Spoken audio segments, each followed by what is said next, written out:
This is Justice League 62. They are trapped by the Weapon Man. That's him there, the Weapon Man. And he has trapped them. Though he hasn't actually trapped them like this, like they're trapped on the cover. He has trapped them another way.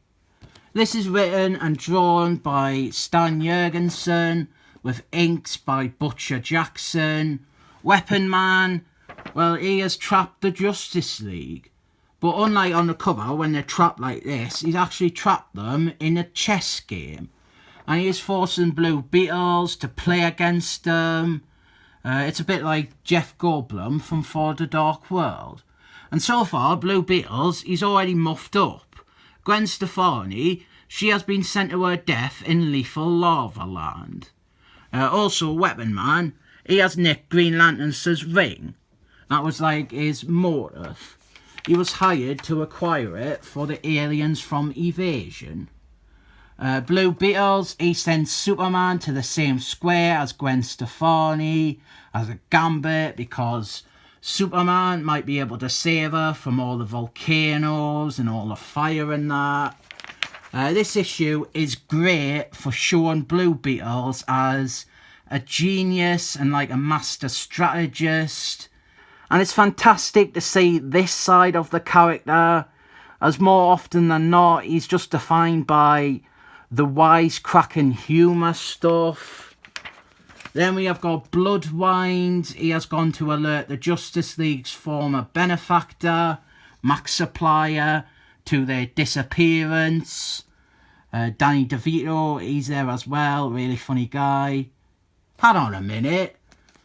If Bloodwind is a new character, how does he know about this? I'm starting to suspect that this might be the Vision in disguise with really contradictory amnesia or something like that. Bloodwind, why would he know about Max Supplier? So Superman and Gwen Stefani, they're like on a dying planet, and she has got a crushy wush on Superman, and then Superman has got to save her from all the sulfur, and we've got a bit where all she can do is make ice cubes with her powers. So Superman uses them to nurse her. And this here is probably like... This is probably like for lasses and gay lads. This is probably like some softcore erotica. Having Superman rub ice cubes on your forehead. Does this make you all feel like how I feel when the beautiful bald lady rapes a bloke? Then we have got Maximo, who is actually the sort of character who would rape a bloke too. Her and Booster Gold, they have been sent off to another world. And Booster Gold, he feels that flirting with her. If you want my honest opinion, what would improve this scene is if Maximo forced herself on him against his will. Now that would be a great scene.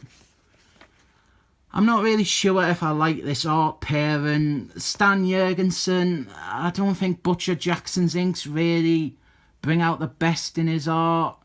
He has a bit too much detail, a bit too much shade. Like a good example actually is Weapon Man. Weapon Man's stubble. In the first part, and even on the cover there, he's got like a little 5 o'clock shadow, but with Butcher Jackson's inks, he practically has a full beard. Here we're getting a bit on Weapon Man, his motives and his scummy nature. And in the first issue, I said that not many writers really give Gary Gardner much to do, but I would like to have that comment stricken from the record because Stan Jurgensen absolutely does.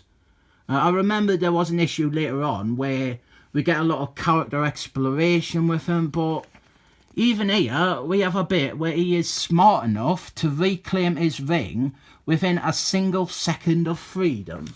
So we have got a fight between Green Lanterns and Weapon Man, and after he's won there's a little bit of comedy with Green Lanterns. He's getting jealous of Superman for making time with his girl. And really, this is a fantastic use of both Blue Beetles and the Gary Gardner version of Green Lanterns. So Weapon Man, he returns to his boat and the Domineer is chewing him out for failing. So Weapon Man just shoots him dead. And then Bloodwind has tracked him down. And then in the other realm, the team, they watch all this on a convenient display monitor that Green Lanterns has made with his ring. So Bloodwind, he fights Weapon Man. It's hard to really get interested in Bloodwind now in the convoluted twist of how it's really Division, but Bloodwind is a real person, and Division thinks that he is Bloodwind, and rubbish like that.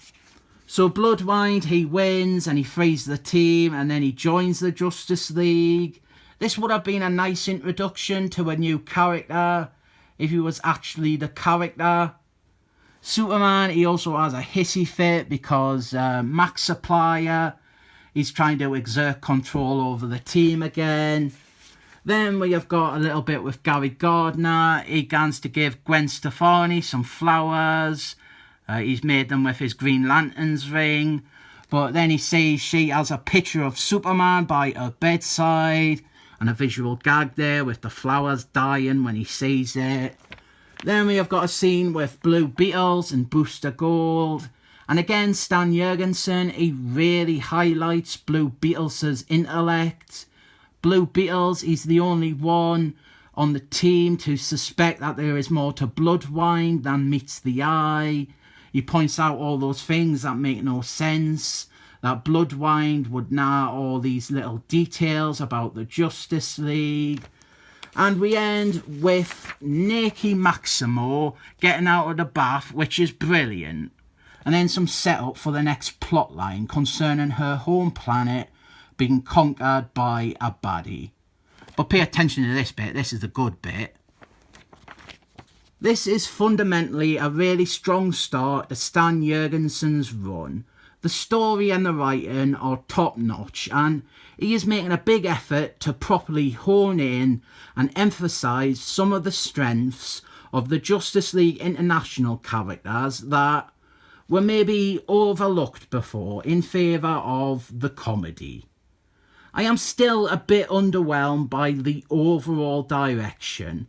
I feel for all the good that Stan Jurgensen does.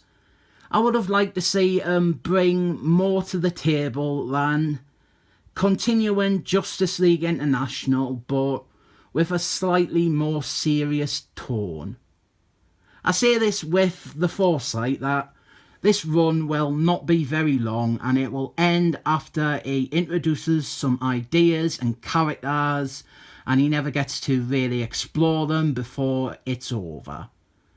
This is still good though. I rate it 7 thumbs up.